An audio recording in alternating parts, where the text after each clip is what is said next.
ঠান্ডা মাথায় আজকে রাতের বেলা চিন্তা করবা যে আল্লাহ পাক তোমাকে কি জন্য দুনিয়ায় পাঠিয়েছেন। একটু চিন্তা করবা, 1 মিনিট একটু চিন্তা করবা যে তুমি পৃথিবীতে নাই, তুমি পৃথিবীতে নাই, তুমি মারা গেছো। চিন্তা করবা তুমি মারা গেছো। এরপর চিন্তা করবা তুমি যে মারা গেছো পৃথিবীর কারো কোনো সমস্যা হচ্ছে কিনা। তুমি যে মারা গেছো পৃথিবী কি থেমে আছে? তোমার পরিবার থেমে থাকবে? তোমার শিক্ষা, তোমার বন্ধু বান্ধব, তোমার আত্মীয় স্বজন কেউ থেমে থাকবে? কেউ থেমে থাকবে না। তুমি পৃথিবীতে থাকো বা না থাকো কারো কিছু আসে যাবে না।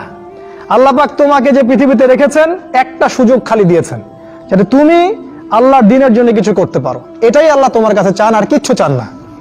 আর কিচ্ছু আল্লাহ তোমার কাছে চান না। আল্লাহ চান তুমি একজন ভালো মানুষ হও, ভালো মুসলিম হও এবং দ্বীনের জন্য কিছু খেদমত করে পৃথিবী থেকে বিদায় নাও। এই দিন তুমি ছাড়াও বিজয়ী হবে ইনশাআল্লাহ। তুমি থাকো বা না থাকো এই দিন কিন্তু বিজয়ী হবেই। হয় তোমাকে নিয়ে হবে অথবা তোমাকে ছাড়াই হবে।